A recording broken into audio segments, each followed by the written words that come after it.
Yes 11th class students, ये आपके लिए जो लेक्चर स्टार्ट होने वाला है इसको बड़े ध्यान से सुने, समझें, इसके नोट्स बनाएं। ये है मेरा वेक्टर अलजेब्रा।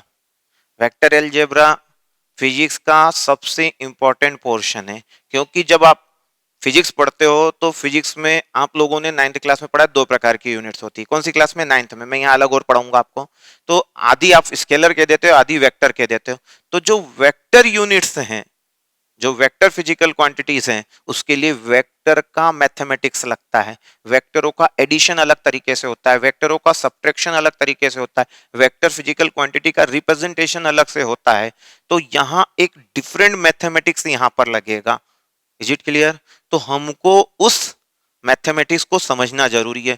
क्यों? अगर हम उस मैथमेटिक्स को नहीं समझेंगे तो हमको वेक्टर फिजिकल क्वांटिटीज का समझ में ही नहीं आएगा।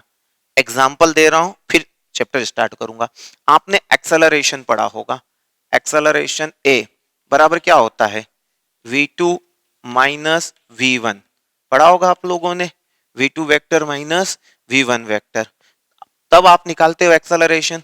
तो ये वेक्टर्स का सब्ट्रैक्शन है, ये नॉर्मल सब्ट्रैक्शन नहीं है। यहां वेक्टर लॉ को फॉलो करके आपको निकालना पड़ेगा।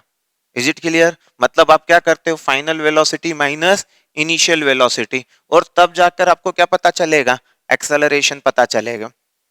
तो हमको वेक्टर्स कैसे ऐड होते हैं? नॉर्मली ऐड नहीं होते। वेक्टरों का सब्ट्रैक्शन नॉर्मल सब्ट्रैक्शन नहीं है। वेक्टरों में मल्टीप्लिकेशन जो होता है वो नॉर्मल मल्टीप्लिकेशन नहीं है, जैसे कि 10 इंटू 5 50 कर दिया, ऐसा वेक्टर्स में मल्टीप्लिकेशन नहीं होता है। वेक्टर्स में मल्टीप्लिकेशन दो प्रकार से होते हैं, डॉट और क्रॉस मल्टीप्लिकेशन। तो मैं चाहूंगा कि यहां पर इस वेक्टर को समझने के लिए पूरा कंसंट्रेशन आप लगा दीजिए। मैं आपको बहुत बढ़िया तरीके से वेक्टर समझाने की कोशिश कर रहा हूं। Yes, so come with me, let's we start our vector concept. ये वेक्टर कॉन्सेप्ट क्या है, थोड़ा सा हम समझ जाए इस चीज को। सबसे पहले तो फिजिकल क्वांटिटीज पे हम अटैक करते हैं। क्या होती है फिजिकल क्वांटिटीज? फिजिकल क्वांटिटीज क्या होती है? फिजिकल क्वांटिटीज फिजिक्स में जितने भी हम मेजरमेंट करते हैं, फॉर एग्जांपल लेंथ, तो उसको मेजरमेंट करने के लिए मीटर यूज करते हैं। मास मेजरमेंट करने के लिए हम किलोग्राम यूज करते हैं। तो ये फिजिकल क्वांटिटी है। Mass, length, time, temperature, velocity, acceleration, force, momentum. तो ये जो फिजिकल क्वांटिटीज हैं, इनको हमने कितने प्रकार से डिवाइड किया हुआ है? जनरली हमको सिखाया जाता स्केलर होते हैं, स्केलर और वेक्टर पढ़ा होगा आप लोगों ने। तो जो स्केलर फिजिकल क्वांटिटी है, मैं उस पर बाद में डिस्कशन करूंगा। एक होती है pure, pure quantity. Pure quantity का मतलब क्या है? प्योर वैल्यू का मतलब क्या है? ये चीज बहुत कम लोग पढ़ाएंगे आपको अभी। प्योर रेशियो क्या होता है, प्योर क्वांटिटी क्या है? आपने एक फिजिकल क्वांटिटी पढ़ी होगी, रिलेटिव डेंसिटी पढ़ी हुई है आपने। रिलेटिव डेंसिटी क्या होती है? रिलेटिव डेंसिटी होती है density of object, density of object upon density of water. तो यहां पर इसकी वैल्यू फॉर एग्जांपल 2 आ गई। किसी मटेरियल की रिलेटिव डेंसिटी 2 है, ट्वाइस है। ओके, तो इसके आगे ना तो कोई यूनिट लिखी आ रही है, इसका अपना मीनिंग है, क्लियर मीनिंग है कि जो डेंसिटी ऑब्जेक्ट की है वो वाटर से दुगनी है, बस। Is it clear? अब यहां पर एक और देखते हैं हम, रिफ्रैक्टिव इंडेक्स पढ़ा होगा आपने। रिफ्रैक्टिव इंडेक्स क्या होता है? Velocity of light in first medium upon velocity of light in second medium पढ़ा होगा आप लोगों ने। तो ये भी एक प्योर रेशियो, इसकी कोई यूनिट नहीं होती। तो ये एक डिफरेंट टाइप की क्वांटिटी है। ना तो आप इसको स्केलर बोलें, ना इसको वेक्टर बोलें, कहने को तो आप इसको स्केलर में भले ही रख दें आप, ओके, पर ये प्योर रेशियो है। ये प्योर रेशियो है। ये ना तो स्केलर में आना चाहिए, ना ही वेक्टर में आना चाहिए। आप स्केलर फिजिकल क्वांटिटीज के ऊपर ज्यादा नहीं खींचेंगे हम। स्केलर फिजिकल क्वांटिटीज वो होती है जिनमें केवल क्या होता है? मैग्नीट्यूड होता है। क्या होता है? मैग्नीट्यूड होते हैं। और जो नॉर्मल मैथ्स के अलजेब्रा के रूल्स के आधार पर ऐड और सब्ट्रैक्ट हो जाती है, ऐड और सब्ट्रैक्ट हो जाती है, नॉर्मल। ठीक है, फॉर एग्जांपल कि आपने 5 kg राइस लिया और फिर आपने 2 kg उसमें पल्सेस ली, दाल ले लिया आपने, टोटल कितना हो गया, तो आपने बोल दिया 7 kg। तो यहां पर आपने कोई पैरेललोग्राम का लॉ, वेक्टर एडिशन का, वेक्टर एडिशन के कोई लॉस फॉलो नहीं करी, नॉर्मल एडिशन है, अपन जो घर में शुरुआत से सीखते आ रहे हैं वो एडिशंस होते हैं। अब इस करंट करंट में डायरेक्शन है, करंट में डायरेक्शन है, परंतु करंट को ऐड कैसे करते हैं, जैसे एक वायर ये करंट लेकर आ रहा है 2 एम्पियर, ठीक है, इस पॉइंट पे ला रहा है, और यहां से एक वायर और करंट लेकर आ रहा है 5 एम्पियर, ओके, और ये करंट इस तरफ जा रहा है, दोनों आए करंट यहाँ मिले, तो यहां से करंट जो जाएगा वो 7 एम्पियर। तो यहां पर भी क्या हुआ, नॉर्मल एडिशन हुआ है, तो इसलिए यहां पर इसको भी क्या कहा, स्केलर। तो स्केलर फिजिकल क्वांटिटीज वह है जिनमें केवल क्या होता है, मैग्नीट्यूड होता है, तथा जिनका addition, subtraction, multiplication normal mathematical algebra के जो रूल्स हैं बेसिक, उनसे ही हो जाता है। इसके लिए अलग से कोई मैथमेटिक्स के नए रूल्स हमको क्रिएट नहीं करना होते हैं। अब वेक्टर फिजिकल क्वांटिटीज क्या है, तो सबसे पहले हमने सीखा हुआ था 9th क्लास में, वो फिजिकल क्वांटिटी जिसमें मैग्नीट्यूड हो, साथ ही साथ क्या हो, डायरेक्शन हो, वो फिजिकल क्वांटिटीज जिसमें मैग्नीट्यूड हो और क्या हो, डायरेक्शन हो। ये 9th तक सही है। अब 11th में आ गए, इसमें एक दूसरा पॉइंट भी आपको बोलना पड़ेगा, बहुत ही इंपॉर्टेंट, वो फिजिकल क्वांटिटीज जिसमें मैग्नीट्यूड हो तथा डायरेक्शन हो, और जो वेक्टर लॉस ऑफ एडिशन को फॉलो करके रिजल्टेंट देते हो, जो किसको, वेक्टर लॉ ऑफ एडिशन, जो वेक्टर लॉ ऑफ एडिशन है, जिसमें हम क्या पढ़ते हैं, triangle law, parallelogram law of vector addition, polygonal law of vector addition, इन लॉस को फॉलो कर कर ऐड होते हो, या ये कह दें जिन दो वेक्टरों का रिजल्टेंट इस फॉर्मूले से निकाला जाता हो। नया फॉर्मूला सिखा रहा हूं, पहले वेक्टर का स्क्वायर प्लस दूसरे वेक्टर का स्क्वायर प्लस 2 इंटू पहला वेक्टर दूसरा vector into cos theta, theta is the angle between first and second vector.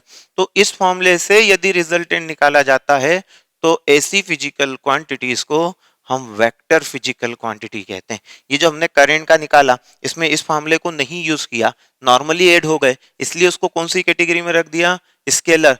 Pressure, pressure क्या होता है, परपेंडिकुलर टू द वॉल, ये यूनी डायरेक्शनल होते हैं, मतलब कहीं करंट करंट हमेशा हायर से लोअर की ओर फ्लो होता है, डायरेक्शन है परंतु उसकी यूनी डायरेक्शनल है, इसलिए उसको क्या कह दिया गया, स्केलर। और उनको ऐड करने के लिए हमको इन लॉस की जरूरत नहीं पड़ती है।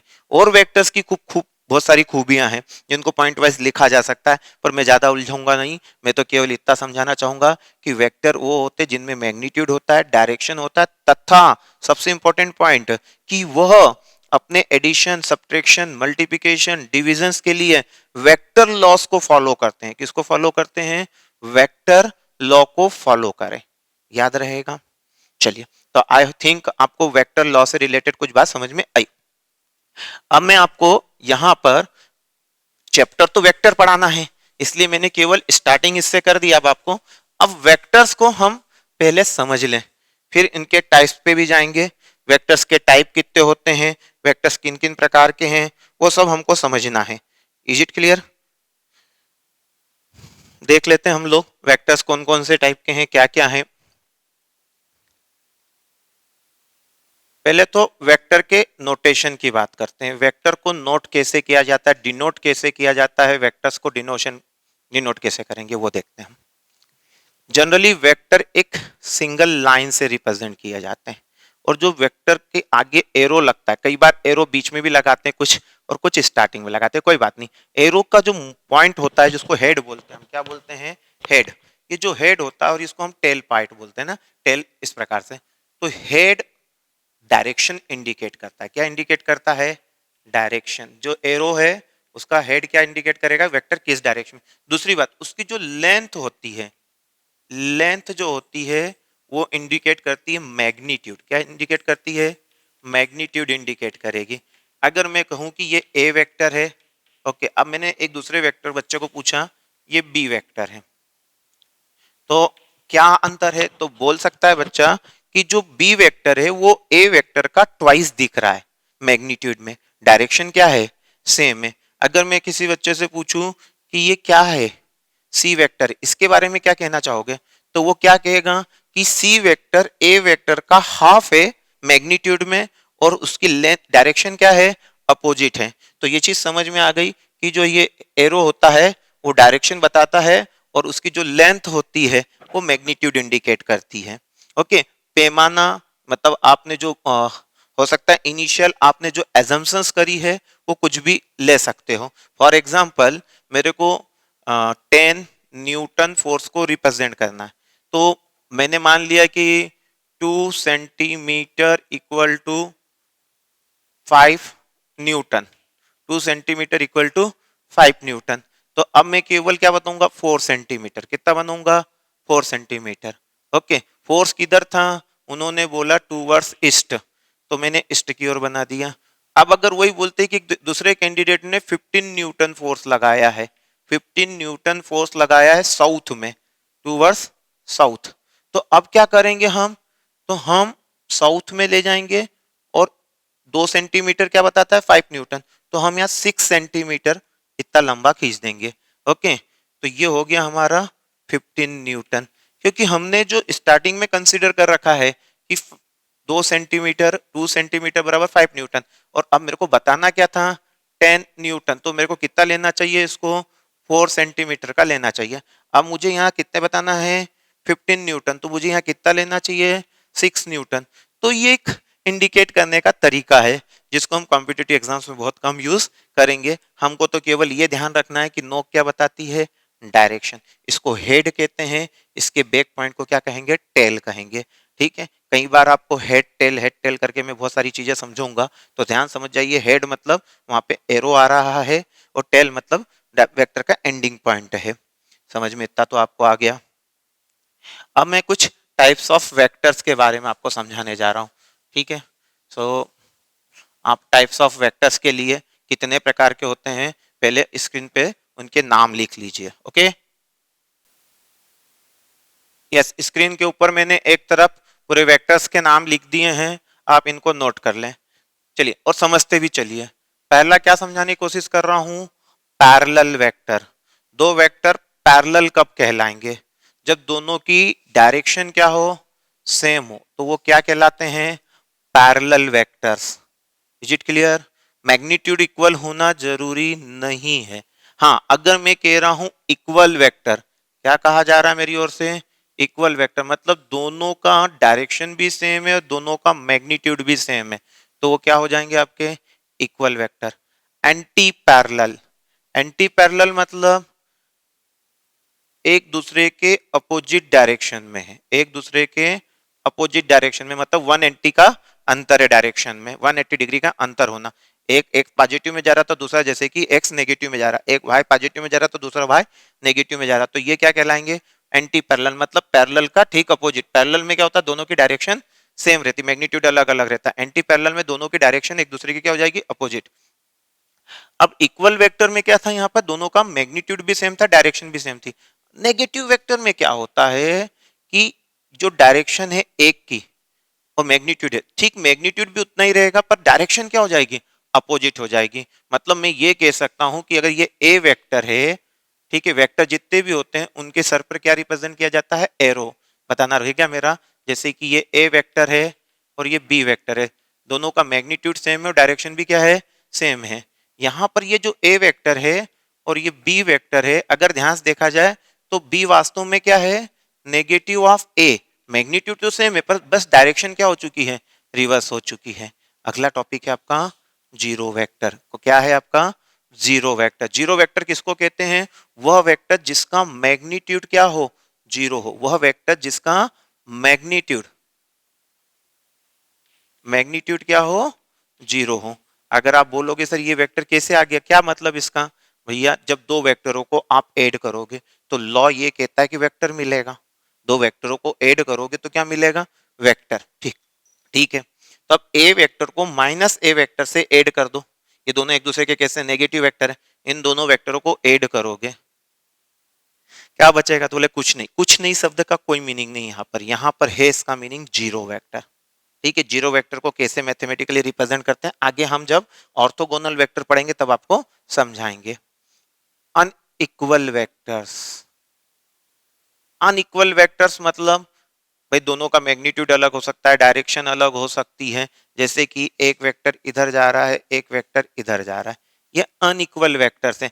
हो सकता है कि दोनों की मैग्नीट्यूड इक्वल हो, ठीक है, दोनों का मैग्नीट्यूड इक्वल, एंगल अलग अलग था, तो अनइक्वल वेक्टर। कभी कभी डायरेक्शन अलग हो सकती है, मैग्नीट्यूड सेम हो सकता है, मैग्नीट्यूड अलग अलग हो सकता है, डायरेक्शन अलग, तो अनइक्वल वेक्टर्स है ये।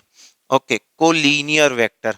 कोलीनियर वेक्टर किसको कहते हैं? वो वेक्टर जो एक ही लाइन में है, जैसे ये पहला वेक्टर, ये दूसरा वेक्टर, ये ए वेक्टर, ये बी वेक्टर, दोनों एक ही लाइन पर आ रहे हैं, तो ये क्या हो गए आपके? Collinear vector. Okay, coplanar vector क्या है? कोप्लेनर, एक ही प्लेन में आने वाले वेक्टर्स क्या कहलाएंगे? कोप्लेनर। जैसे बोर्ड पे मैंने एक वेक्टर इधर बना दिया, एक वेक्टर इधर बना दिया, ये दोनों वेक्टर ए वेक्टर और बी वेक्टर एक प्लेन में बने। प्लेन मतलब ये बोर्ड मान लीजिए आप, पर्दा मान लीजिए, तो अगर दो वेक्टर किसी एक ही प्लेन पर रिप्रेजेंट होते हैं तो कोप्लेनर हो गए।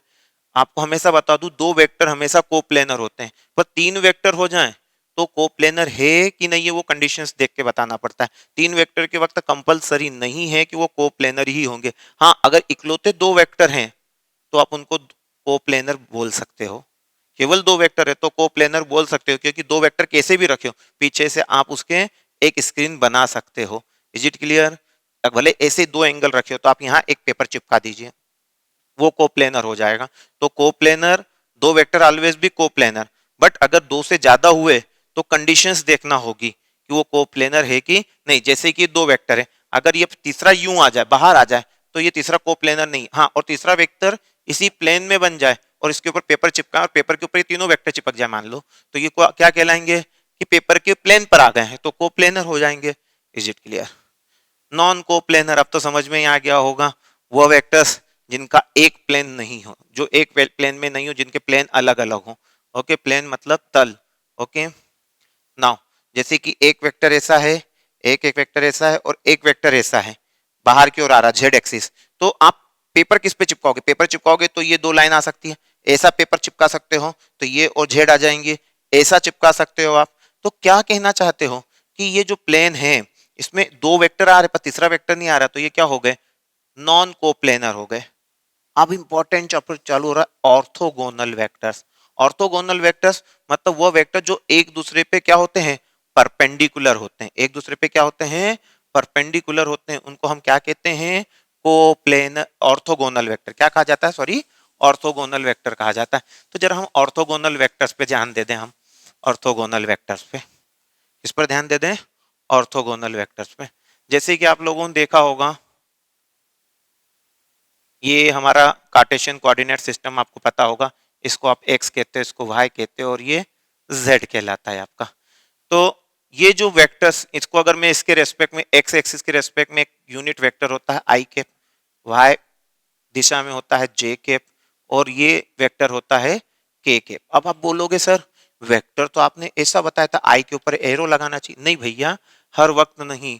दो प्रकार के वेक्टर अभी आप पढ़ोगे, एक होगा यूनिट वेक्टर और एक वेक्टर। तो जो यूनिट वेक्टर होते हैं उनके हेड पर एक केप लगती है। क्या लगती है? केप लगती है। तो इसको हम यूनिट वेक्टर का सिंबल बोलते हैं। ये भी वेक्टर ही है बेटा, परंतु ये क्या है? यूनिट वेक्टर है। इनका मैग्नीट्यूड हमेशा 1 रहता है। इनका मैग्नीट्यूड क्या रहता है? 1 रहता है, इसलिए यूनिट वेक्टर है। परंतु आई वेक्टर एक्स में है, जे वाई में, तो ये एक दूसरे के परपेंडिकुलर है, इसलिए इनको क्या कहा जाएगा? Orthogonal vector. जैसे कि आई और के किसकी किस दिशा में? जेड में, तो आई और के एक दूसरे के कैसे हो गए? ऑर्थोगोनल। के और जे एक दूसरे कैसे हो गए? ऑर्थोगोनल। आई जे के एक दूसरे के कैसे हैं वेक्टर्स? ऑर्थोगोनल वेक्टर्स हैं। आई कैप क्या है? Unit vector. अब किसी के मन में हो रहा होगा यूनिट वेक्टर क्या होता है? ठीक है, एक्सीएल थोड़ी सी देर बाद समझाता हूं। यूनिट वेक्टर निकल आया है तो उसके बारे में बताऊंगा। वह वेक्टर जिसका मैग्नीट्यूड, अगर मैं मैग्नीट्यूड लिखना हो तो ऐसे दो लाइंस के बीच में लिखना, उसको मॉड लिखना बोलते हैं। क्या बोलते हैं? मॉड। मॉड मतलब मैग्नीट्यूड। मैग्नीट्यूड 1 आए, 1 यूनिट आए। कितना है आपका? 1 यूनिट। अब बोलोगे सर यूनिट क्यों लिखा, मीटर सेंटीमीटर? भैया यहाँ न्यूटन भी हो सकता है, जो हम न्यूटन हो सकता है, टॉर्क के लिए अपन न्यूटन मीटर यूज करते हैं, तो कुछ भी हो सकता है। यहाँ पर यूनिट इसलिए लिख दी हमने। जे केप किसको, जे केप का यूनिट वेक्टर क्या है आपका? जे केप का मैग्नीट्यूड कितना होगा? जे केप का मैग्नीट्यूड, मैग्नीट्यूड तो मैग्नीट्यूड कैसे निकलता है भैया, मैं पहले बोल चुका हूँ कि यूनिट वेक्टर है तो इनका मैग्नीट्यूड 1 होगा। के केप का मैग्नीट्यूड कितना होगा 1। आप समझे यूनिट वेक्टर कैसे निकाला जाता है, ये तो पता था कि आई जे और के यूनिट वेक्टर है, परंतु कोई वेक्टर ए है, कोई वेक्टर ए है तो उसका यूनिट वेक्टर निकालना मतलब क्या निकालना, उस वेक्टर में जनरली आपको मैं एक एग्जांपल लिख के देता हूं, 3i cap plus 2j cap एक ही वेक्टर है, क्या है ए वेक्टर है। ए क्या बता रहा है, किसी पॉइंट की पोजीशन बता रहा है। मान लीजिए अभी मैंने यहाँ पे कुछ पोजीशन वेक्टर डिस्प्लेसमेंट वेक्टर अभी नहीं समझाया, समझाऊंगा। तो ये जो वेक्टर है वो किसी पॉइंट ए की क्या बता रहा है, पोजीशन। तो इसका यूनिट वेक्टर कैसे पता चलेगा, तो जब हम इसका पहले क्या निकाल ले, मैग्नीट्यूड। क्या निकाले पहले, magnitude. 3i cap plus 2j cap plus यहाँ पे और कुछ लिख देते हैं अपन, के केप में भी लिख देते हैं, यहाँ लिख दिया अपन ने 1k केप। ओके, 1 लिखना जरूरी नहीं होता है। अगर मैं इसका मैग्नीट्यूड निकालना चाहता हूं तो मॉड ऑफ ए निकालना कहते हैं उसको, क्या कहते हैं, मॉड ऑफ ए। वो कैसे निकलेगा, अंडर रूट के अंदर। ट्रिक सिखा रहा हूं मैग्नीट्यूड निकालने की, ठीक है, किसी वेक्टर का मैग्नीट्यूड कैसे निकलता। और जनरली हम जितने भी अभी वेक्टर्स पढ़ने वाले हैं उसमें अधिकांश वेक्टर्स में आई जे के हमारा चलेगा, ठीक है, क्योंकि हम जो पढ़ते हैं वो कार्टेशियन कोऑर्डिनेट सिस्टम में पढ़ते हैं। तो कार्टेशियन कोऑर्डिनेट सिस्टम में हमारे ऑर्थोगोनल वेक्टर्स आई जे और के काम आएंगे, ठीक है। यहाँ पर हम देखते हैं मैग्नीट्यूड कैसे पता चलेगा, जो आई के आगे लिखा हुआ है उसका स्क्वायर कर दें। आई के आगे क्या लिखा हुआ है 3, तो 3 का स्क्वायर क्या हो जाएगा 9। जे के आगे क्या लिखा हुआ है 2, तो जे के आगे 2 लिखा हुआ है, जे के आगे, तो 2 का स्क्वायर कितना हो जाएगा 4। और यहाँ क्या लिखा है 1, तो इसका स्क्वायर 1 हो जाएगा। माइनस होगा तो भी उसका स्क्वायर प्लस ही आएगा, आपको पता ही तो कितना हो जाएगा आपका ये 14। तो इस वेक्टर का मैग्नीट्यूड कितना है √14। अगर हमें एक केप निकालना, किसी वेक्टर का यूनिट वेक्टर निकालना, जैसे ये ए वेक्टर था, तो ए वेक्टर में मैंने बोला हर वेक्टर में मैग्नीट्यूड भी होता है और डायरेक्शन भी होती है। तो किसी वेक्टर की डायरेक्शन यूनिट वेक्टर बताता है, किसी वेक्टर की डायरेक्शन कौन बताता है, यूनिट वेक्टर। तो कैसे पता चलेगा, हम उस वेक्टर को उसके मैग्नीट्यूड से डिवाइड कर दें, ठीक है। दो चीजें होती है किसी वेक्टर में, क्या होती है, एक तो मैग्नीट्यूड होता है और एक क्या होती है, डायरेक्शन होती है। क्या होती है, डायरेक्शन। तो अगर मैं इसको मैग्नीट्यूड से डिवाइड कर दूं तो क्या पता चलेगा, डायरेक्शन। या सीधे सीधे कह दूं इसको डिनोमिनेटर में ले ए के, तो क्या बचेगा ए केप। ए केप क्या है, ए की डायरेक्शन बताने वाला वेक्टर, ठीक है। अब आपके पास ए वेक्टर क्या था 3i cap plus 2j cap plus k cap, ठीक है, डिवाइडेड बाय क्या हुआ आपका √14। डिवाइडेड बाय क्या हुआ √14, तो ये क्या निकल आया एक केप। चलिए और थोड़ा सा आगे चलते हैं और आपको आई जे के से थोड़ा सा रिलेटेड करते हुए डिस्प्लेसमेंट वेक्टर, पोजीशन वेक्टर और एक्सियल वेक्टर से रिलेटेड बात कर लो। पहले मैं आपको एक्सियल वेक्टर समझा दूं, केवल अपने को नाम याद करना, एक्सियल वेक्टर का हम कोई ज्यादा यूज अभी नहीं करेंगे शुरुआती दौर में।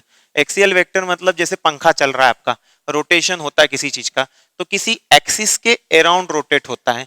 तो एक्सियल वेक्टर में क्या आता है, रोटेशनल मोशन के केस में एक्सियल वेक्टर काम का है। किसके केस में, रोटेशनल मोशन के केस में एक्सियल वेक्टर काम के होते हैं। अब आप रोटेशनल मोशन के केस में angular velocity, angular acceleration, angular momentum, ये सब पढ़ेंगे। और वहां उन सभी वेक्टर्स को रिप्रेजेंट करने के लिए हमको उस एक्सिस का ध्यान देना होता है जिसके अराउंड रोटेट होता है, इसलिए वहां पर वो एक्सियल वेक्टर कॉन्सेप्ट आया है। तब हम एक्सियल वेक्टर पे समझेंगे भी, डिस्कशन करेंगे।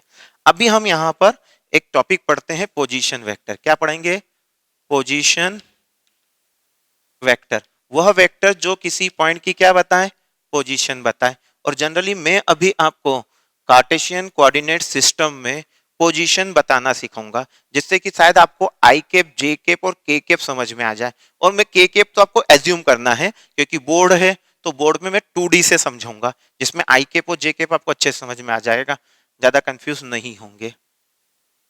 ओके, यहाँ पर 1 metre, 2 metre, 3 metre, 4 metre, 5 metre, यहाँ पे लिख दिया 1 metre, 2 metre, 3 metre, 4 metre, 5 metre, ऐसा लिखा है ये वाई पर। ये एक्स एक्सिस है, ये वाई एक्सिस है। ओके, पॉइंट ए है और ये पॉइंट बी है। क्लियर है, दिस इज द ओरिजिन।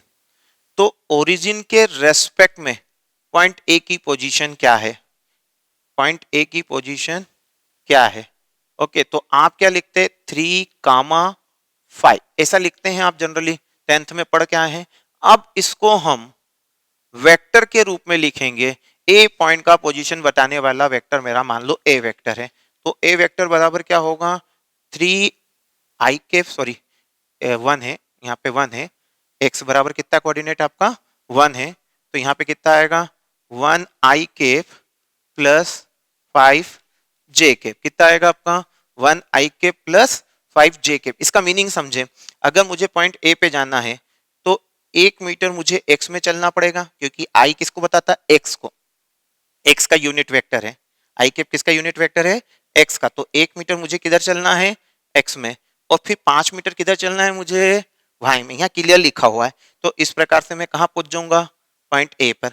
अगर मुझे पॉइंट बी पर जाना है, ठीक है, ओरिजिन से पॉइंट बी की पोजीशन बताना है, तो मेरा बी वेक्टर क्या होगा, tell me what will be my B vector.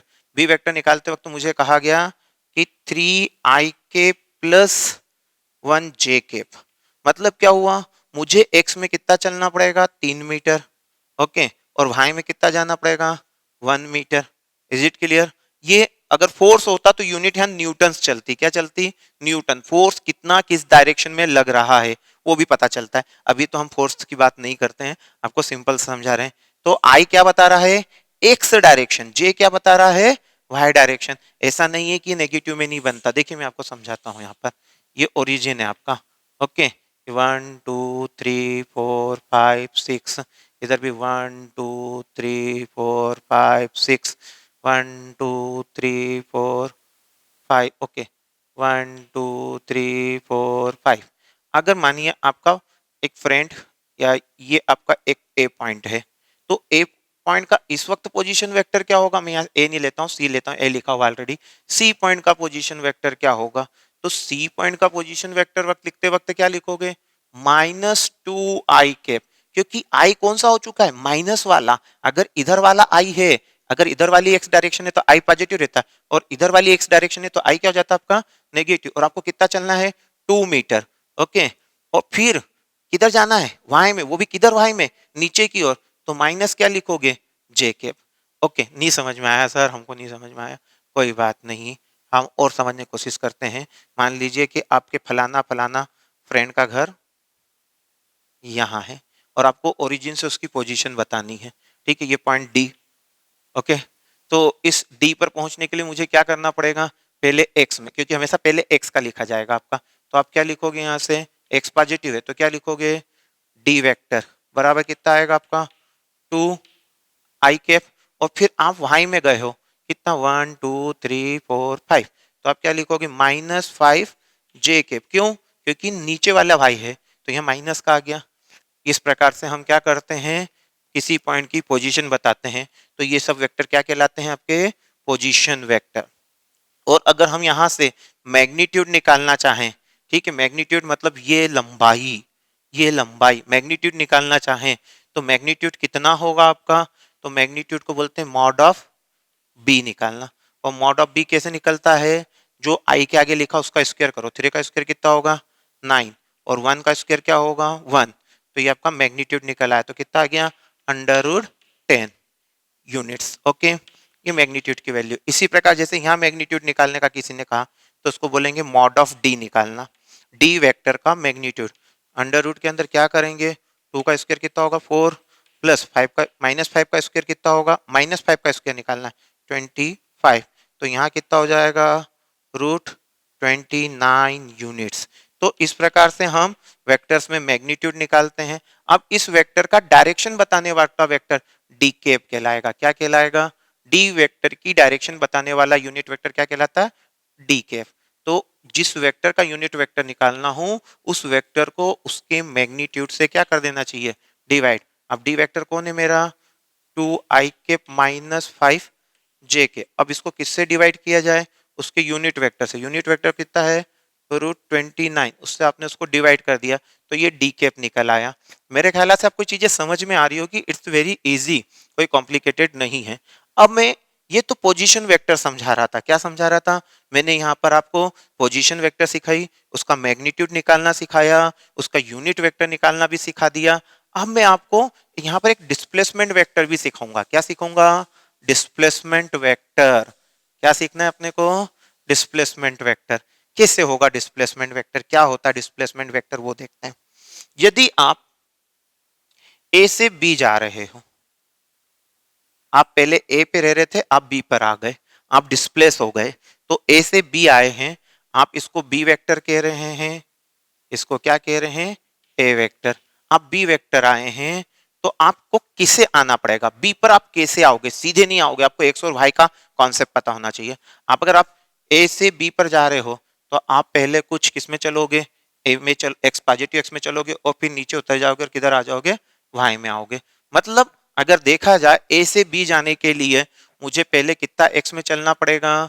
2 metres. कितना चलना पड़ेगा? क्योंकि 1 पे हूं और 3 पे जाना है, 1 पे हूं और 3 पे जाना है, तो मेरे को कितना चलना पड़ेगा? 2। तो मैं क्या लिखूंगा? ये जो वेक्टर है मेरा, इसको मैंने बोल दिया मेरा आर वेक्टर। क्या बोला? R vector. तो आर वेक्टर कितना होगा? तो ऐसा लिखा जाएगा 2i कैप, क्योंकि प्लस एक्स में आप चले। कितना, किधर चले आप? प्लस एक्स में चले 2 मीटर। फिर आप नीचे आए, किधर आए? नीचे आए। कितना नीचे आए? अभी 5 पे थे और कहां पे आ गए? 1 पे। 5 से सीधे 1 पर। ये 5 है और ये क्या है आपका नीचे वाला? 1। तो आपको 4 स्टेप्स नीचे आना पड़ा, 4 मीटर नीचे आना पड़ा। तो आप क्या लिखोगे? -4 j कैप। भले ये y पॉजिटिव है, परंतु नीचे आने को हम नेगेटिव लेते हैं, ऊपर जाने को हम पॉजिटिव लेते हैं। तो आपका डिस्प्लेसमेंट कितना हुआ? 2i cap minus 4j cap. कितना हुआ? 2i cap minus 4j cap. अब इसको दूसरे तरीके से भी सीखें। डिस्प्लेसमेंट वेक्टर कैसे निकाला जाता है? डिस्प्लेसमेंट वेक्टर कैसे निकाला जाता है?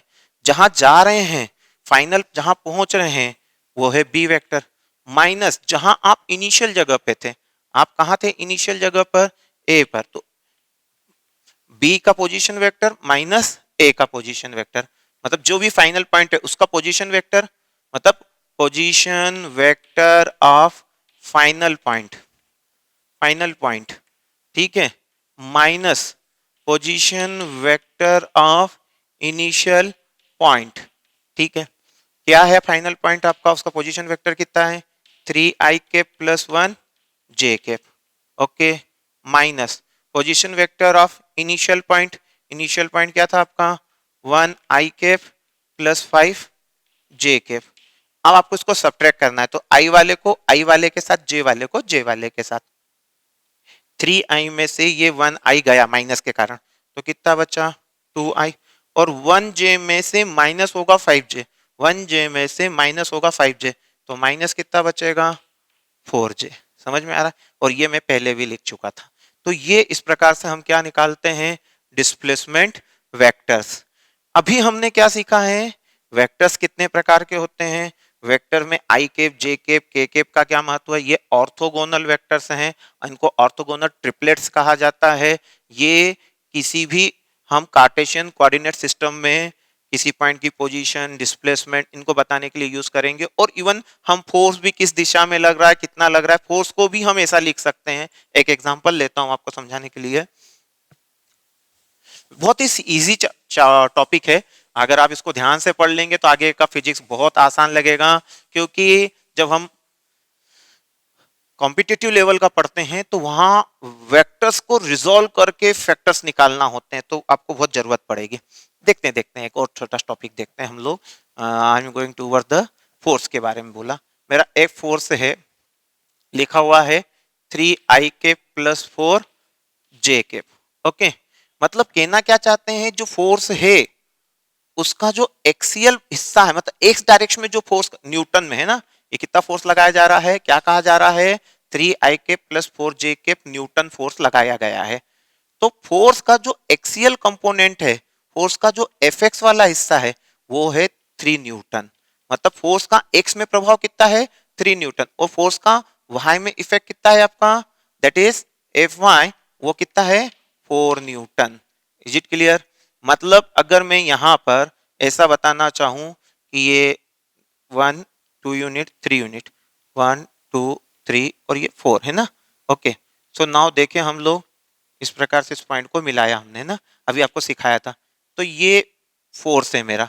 ओके, क्या लिखा जा सकता है इसको, ये फोर्स एफ वेक्टर बराबर कितना हुआ मेरा, एफ वेक्टर बराबर हुआ 3i प्लस 4j। मतलब मैं आपको ये समझाना चाहता हूं कि एक्स एक्सिस से मतलब मीटर ही रहेगा, वाई एक्सिस से तो मतलब आपका मीटर ही रहेगा, एक्स वाई जेड दूरी नापते हैं, ऐसा नहीं है। ये एक रिप्रेजेंटेशन का तरीका है यहाँ पे आपके लिए। और एक्स में भी आप फोर्स बता रहे हो, वाई में भी बता रहे हो। किसी चीज को हम जब इस प्रकार से खींचते हैं, इस प्रकार से खींच रहे हैं, तो वो थोड़ी सी ऊपर भी फोर्स लग रहा है, थोड़ा आगे भी फोर्स लग रहा है। तो जो आपका फोर्स है उसका आगे की ओर कितना प्रभाव है उसको हम बोलेंगे एक्स में कितना फोर्स लग रहा है, ऊपर की ओर कितना लग रहा है वो उसका वाई कंपोनेंट कहलाता है। तो जब आप वेक्टर्स पढ़ेंगे, फॉर एग्जांपल मैं आपको एक और अच्छी चीज से समझाने की कोशिश करता हूँ। समझाने के लिए तो बहुत सारे टॉपिक हैं, पर वीडियोस को देखते हुए समझना होता है। जैसे ये बॉक्स है, ये स्लाइडर पे ये बॉक्स रखा हुआ है, तो इसका जो mg है हमेशा कहाँ रहता है, ग्रेविटेशनल फोर्स किसी वस्तु पे भार, वेट, वेट हमेशा डाउनवर्ड रहता है।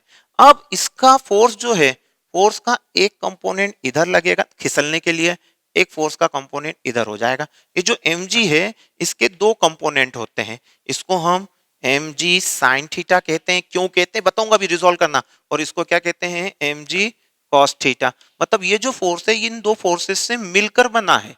Is it clear? तो आपको अब आगे चलकर फोर्स के रिजोल्यूशंस, एडिशन, सब्ट्रैक्शन सब की ओर ले चलूंगा।